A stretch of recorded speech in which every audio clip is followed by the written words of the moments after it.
Ele é o cara com mais partidas pelo Vasco da Gama no século XXI. Nada mais, nada menos do que 248 jogos pelo time cruzmaltino e, de quebra, conquistou a Série B de 2009 e o título mais importante do clube nos últimos tempos, a Copa do Brasil de 2011. Eu estou falando, claro, do Fernando Praz, goleiro, ou melhor, ex-goleiro, já que no mês passado ele anunciou que aposentou as luvas quando defendia o Ceará. Praz, eu começo essa conversa justamente perguntando para você, com esse pouco tempo já deu para começar a sentir saudade de entrar em campo? Obrigado por nos atender, Praz. Boa tarde, o prazer é meu. Olha, eu ainda tô como se fosse uma folga, né?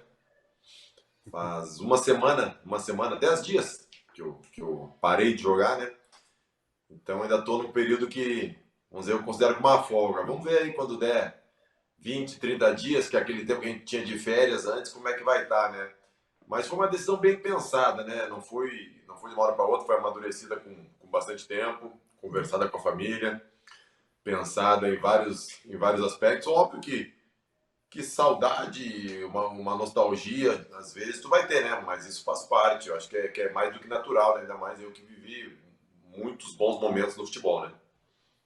O anúncio da sua aposentadoria, dentro das quatro linhas, causou um rebuliço danado nas redes sociais, e não é à toa, né? Passando ali, a limpo aqui a lista de conquistas do Praz, ó, tem o Gauchão e também a Copa Sul em 99 ainda pelo Grêmio, Campeonato Goiano conquistado em 2001 pelo Vila Nova, 2 títulos de Campeonato Paranaense, 2013 e 2004 pelo Coritiba, tem a Série B de 2009 e a Copa do Brasil de 2011, como eu disse, pelo Vasco. Na fase do Palmeiras, em seguida, também muito vitoriosa, com Série B de 2013, Brasileiros 2016 e 2018, Copa do Brasil de 2015 e até mais recentemente pelo Ceará. O Praz também foi campeão da Copa do Nordeste 2020 pela equipe do Ceará. Dá para mensurar, Praz, que tipo de torcida se manifestou mais nas redes sociais, que manifestou mais carinho nesse momento de transição? Eu acho que em termos de número, a do Palmeiras, né? Até pelo. Foi o clube que eu mais joguei, o clube que eu mais tempo fiquei. E tirando o Ceará é o mais recente, né? Então eu acho que pelo feedback que eu tive, eu acho que em termos de quantidade foi a do Palmeiras. Mas graças a Deus, né? Todas as torcidas, todos os lugares que eu joguei, até em Portugal, eu recebi inúmeras mensagens muito positivas. Aqui a gente vai abordar com um pouquinho mais de carinho a respeito da sua passagem pelo futebol carioca, pelo Vasco da Gama, e eu começo a entrar nesse assunto, para te perguntando sobre esses processos que os clubes passam quando caem de divisão. Você passou por essa experiência no Vasco da Gama e também no Palmeiras. O que você pode lembrar para a gente do ano de 2009, quando você chegou, a batalha para subir de divisão primeiro, e depois aquele time que se formou era um time extremamente competitivo, que bateu campeão da Copa do Brasil anos mais tarde? Dá para traçar um paralelo bom, né? Porque são duas equipes que regulam em termos de torcida, né? E estavam em situações parecidas, né? Os dois, quando eu cheguei, né? Os dois na Série B e os dois com uma grave crise financeira, né? O Palmeiras também estava com um problema financeiro muito sério. E o Palmeiras conseguiu, graças a um planejamento muito bem feito pelo presidente, né? Uma engenharia financeira, conseguiu se reerguer acho que até antes do que era imaginado, né?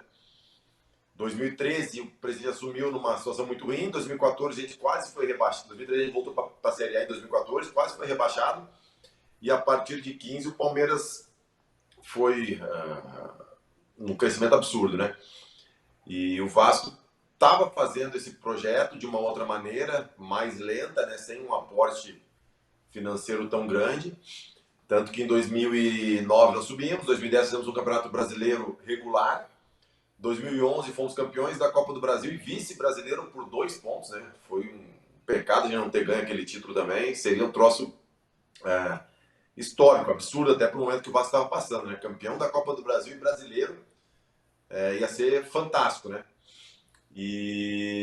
Mas é tudo questão de gestão, de planejamento e de execução, né? Porque às vezes tu tem o planejamento e não consegue executar. Às vezes tu tem o planejamento não tem a gestão eficiente. Então é uma série de fatores. Não tem um fator só que leve de repente o time a cair e voltar e não conseguir se reestruturar. A gente tem muitos exemplos de times que caíram, usaram isso de uma maneira positiva para se reestruturar e tem exemplos do contrário também, né? Então, às vezes as pessoas falam, é bom o time cair para se reorganizar. Eu não concordo com isso, até porque também o sistema de cotas da televisão hoje mudou muito. Então, o cara que cai hoje, ele tem uma perda de receita financeira absurda, né? E especificamente sobre o título da Copa do Brasil 2011, que momento que foi o mais especial? A final mesmo, contra o Coritiba? Que momento que você guarda assim na lembrança com mais carinho? Eu acho a final, quando o Salve e o Espínola levanta o braço. Primeiro ele levanta o braço para marcar um impedimento e tem meia dúzia que sai correndo pensando que tinha acabado, né? E depois, quando ele levanta o braço e encerra o jogo, porque foi um jogo, foi um grande jogo. Acho que para quem assistiu a televisão e no estádio, foi um jogo sensacional. A gente tinha vantagem de 1-0, saímos ganhando, ampliando essa vantagem. No finzinho do primeiro tempo, o Curitiba virou com 2 gols relâmpagos. Aí no segundo tempo a gente volta, faz o gol de novo, fica com uma grande vantagem, o Curitiba faz o gol. E aí vai aquele perrengue, aquela pressão no Couto lotado até o último apito, né? E aí depois, hoje bem diferente, né? Hoje sem torcida, né? Aí com aquele ambiente que estava no Couto, foi uma festa maravilhosa, cara. No ano seguinte, 2012, a campanha do Vasco da Gama na Libertadores também foi muito boa e tem um lance que é repetido a todo momento, que é aquele lance do Diego Souza, que poderia ter feito o gol no Cássio. Depois tem o lance do Paulinho, que faz o gol e o Corinthians acaba ganhando do Vasco da Gama nas quartas de final da Libertadores. Se o resultado fosse diferente ali, você acha que a trajetória do Vasco da Gama também teria sido diferente nos anos seguintes, Praz? Tem um gol também no jogo de ida, essa jornada anulado do Alexandre, que Sim. até hoje a gente questiona, né? Mas todo mundo estava bem. Em 2010, 2011, o Vasco passou por um crescimento muito bom. O clube estava se organizando, estava conseguindo dar condições de trabalho, né? Só que a partir de 2012 saiu dos trilhos de novo, parece, né? A gente perdeu algumas peças importantes ali nos bastidores, né? Como o Rodrigo Caetano na época, como um dos vices de futebol, o Mandarino, o Herculino, e acabou ficando bastante complicada a situação. E aí era nítido, todo mundo sabia que no momento que a gente saísse da Libertadores, em qual estágio que fosse, ia ter um desmanche do time, né? Como teve, né? Saiu os principais jogadores com um valor de mercado, praticamente todos saíram logo após a eliminação da Libertadores, né? Do Vasco da Gama para o Palmeiras, para quem não sabe, essas duas torcidas têm bastante afinidade, né? São consideradas quase que co-irmãs. Uma torcida ajuda a outra nas viagens, quando o Vasco da Gama joga em São Paulo, quando o Palmeiras joga no Rio de Janeiro. Esse tipo de coisa vai para dentro de campo, você teve algum tipo de adaptação mais rápida? Ou você caiu nas graças do torcedor também por conta disso mais facilmente? Ou não chega a invadir o espaço dos jogadores ali? Não, eu não senti isso. Eu sei que tem essa relação, mas eu não senti isso dentro do campo, né? Isso não teve influência, vamos dizer, na minha adaptação, né? Eu cheguei no Palmeiras, vindo de um grande clube, né? Na primeira divisão, onde eu era capitão, e aceitei o desafio de ir para o Palmeiras na segunda divisão, num time muito complicado, num momento muito complicado. Eu acho que isso também ajudou a torcida do Palmeiras a ter uma empatia por mim, porque naquela época eu me lembro que o próprio diretor de futebol na época falava que às vezes ligava e ninguém atendia o telefone quando sabia que era do Palmeiras, né? 2 anos depois, tá ao contrário, tava todo mundo ligando pro Palmeiras para querer jogar lá, né? Praz, eu estava dando uma olhada na sua trajetória, ao longo de toda essa década que passou, dá para perceber vários momentos brilhantes, mas fica difícil a gente pegar um ano especificamente como sendo o seu auge. Você tem isso para você? O ano que você estava melhor tecnicamente, que tudo deu certo? Eu sei que o ano que você foi muito protagonista foi o ano que você cobrou o pênalti da Copa do Brasil de 2015, mas queria saber o que você acha, qual o ano que você estava melhor tecnicamente, se foi no Vasco, se foi no Palmeiras, que ano que foi o mais destacado, se é que é possível apontar isso pra gente? Olha, tecnicamente é difícil falar, né? Eu tive um grande momento no Curitiba, só que eram outros tempos, né? Não tinha internet, como tem hoje, né? Então, Tanto é que quando eu cheguei no Vasco em 2009, muitas pessoas nem me conheciam, sendo que eu tinha jogado 4 anos no Curitiba, quase 200 jogos. A gente conquistou 2 campeonatos paranaenses. Se não me engano, no Brasileiro de 2003, nós ficamos na 4ª colocação. Para um time com investimento do Curitiba é algo notável. Atrás de Cruzeiro, da Tríplice Coroa, Santos, do Diego e do Robinho, e o São Paulo com aquele time que logo depois ia ser campeão do mundo, né? Então foi um feito notável, só que não tinha o aspecto midiático. No Vasco eu fui muito bem, campeão, capitão também, só que acho que no Palmeiras juntou tudo, né? Juntou o meu desempenho técnico e principalmente o momento do clube, né? Com títulos, a convocação para a seleção olímpica. Então, se for analisar tudo isso, eu acho que foi no Palmeiras no ano de 15 e 16. 16 eu estava muito bem também, me sentindo muito bem fisicamente, mentalmente, né?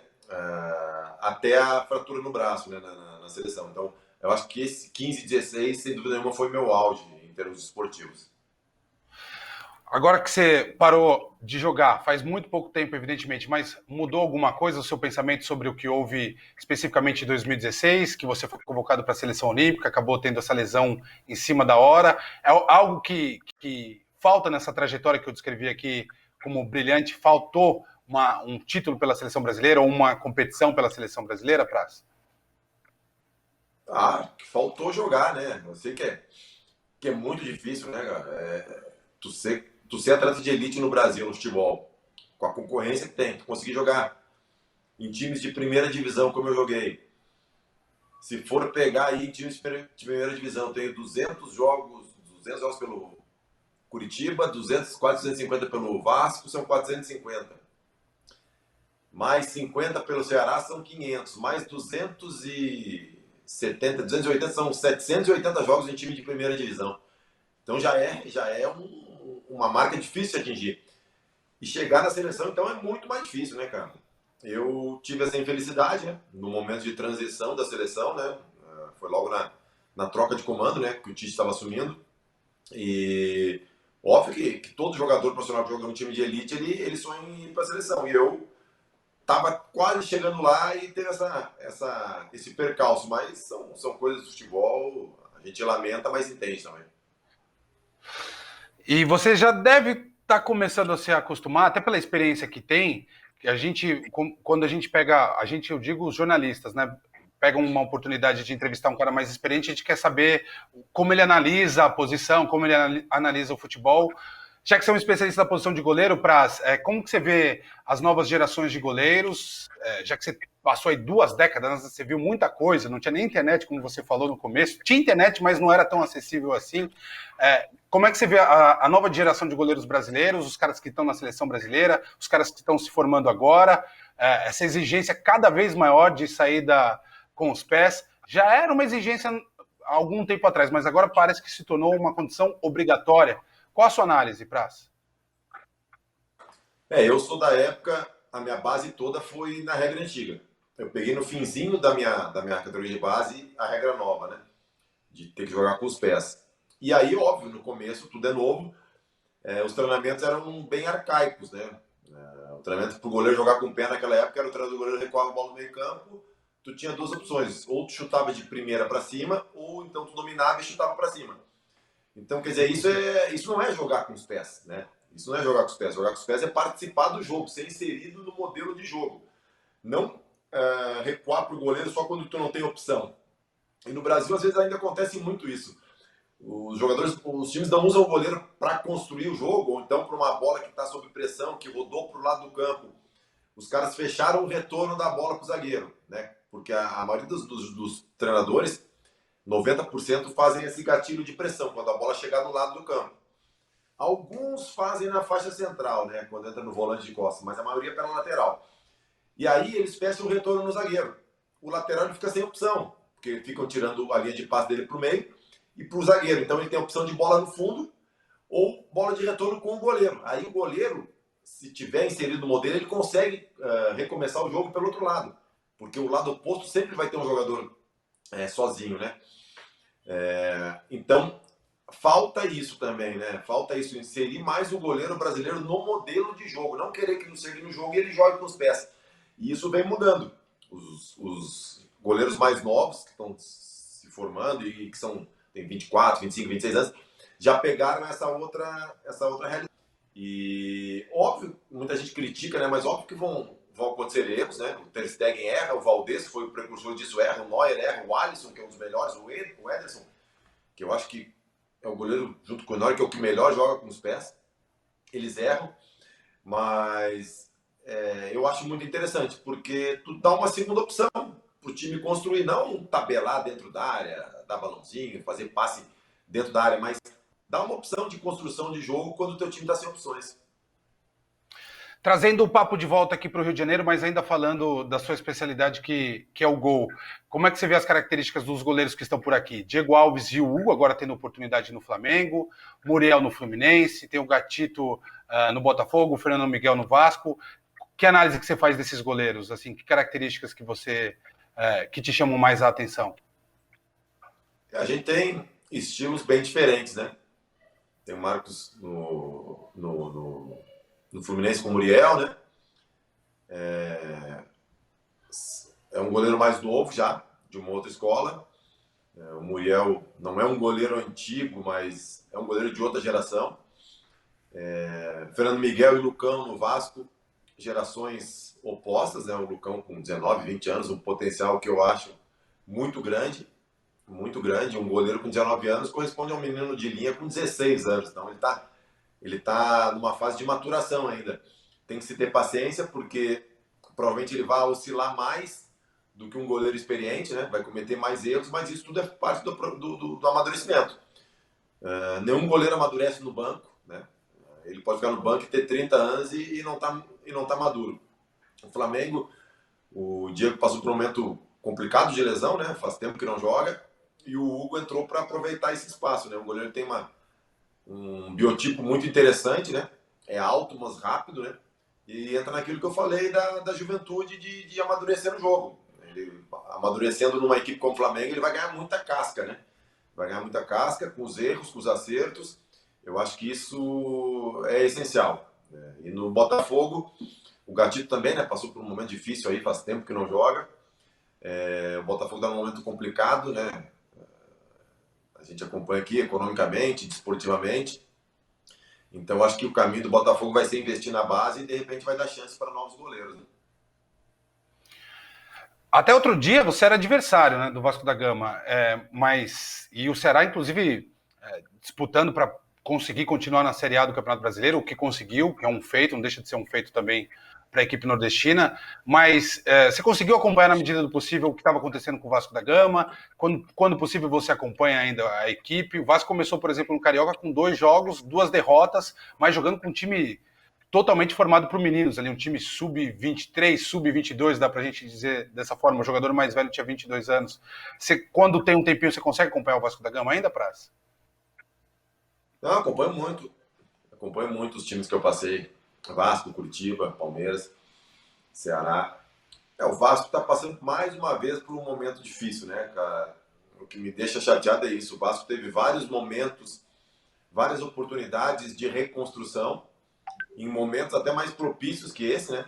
Estou dizendo em vista da questão financeira, que é a cota de televisão, agora ele vai ganhar a mesma cota de televisão do time da Série B. Antigamente ficava com a mesma cota da Série A pelo menos um ano. Então o Vasco perdeu várias oportunidades e agora vai para um momento mais difícil, mais duro, né? As brigas políticas, eu acho que destroçam o Vasco, né?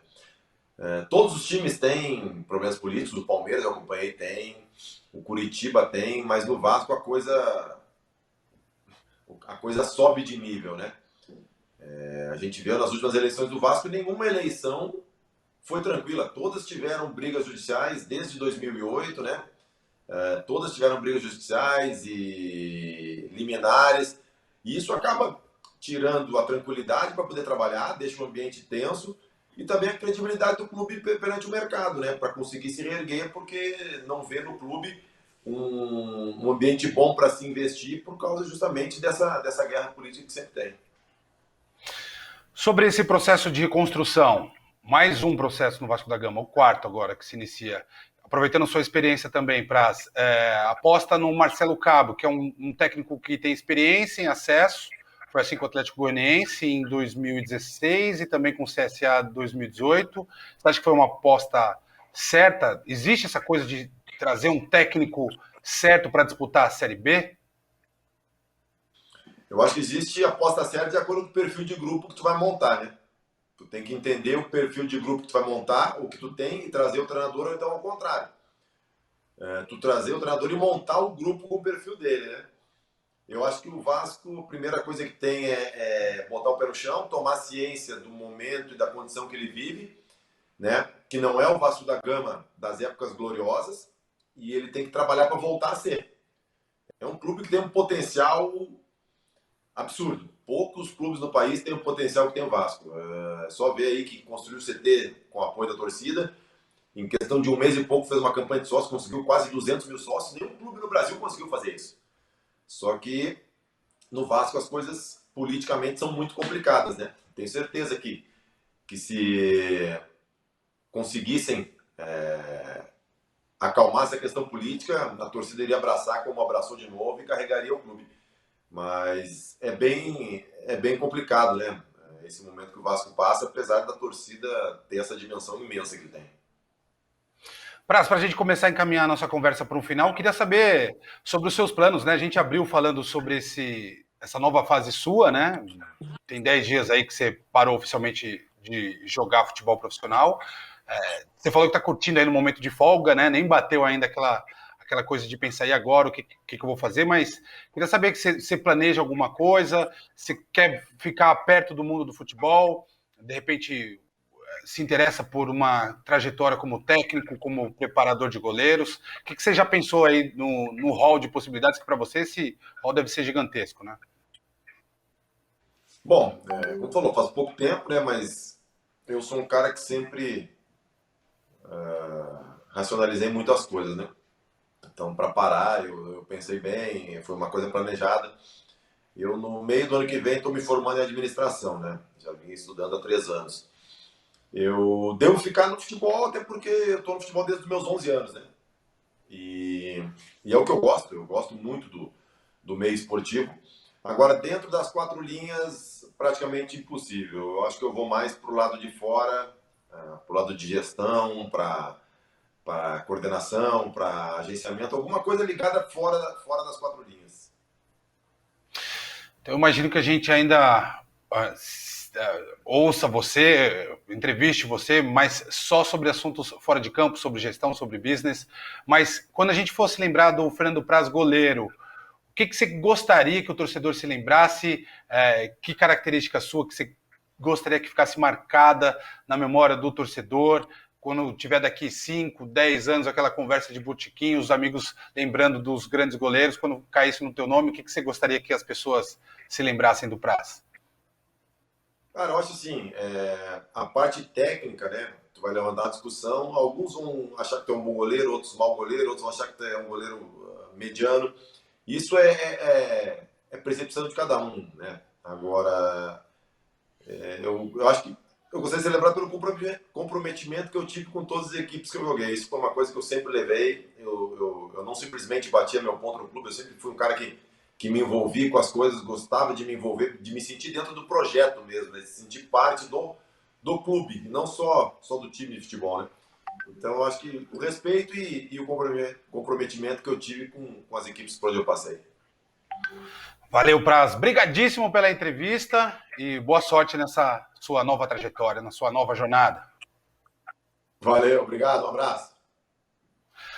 Tá aí, portanto, Fernando Praz, e você que acompanhou essa entrevista, fique ligado em tudo que acontece no mundo da bola aqui no Cariocão 2021.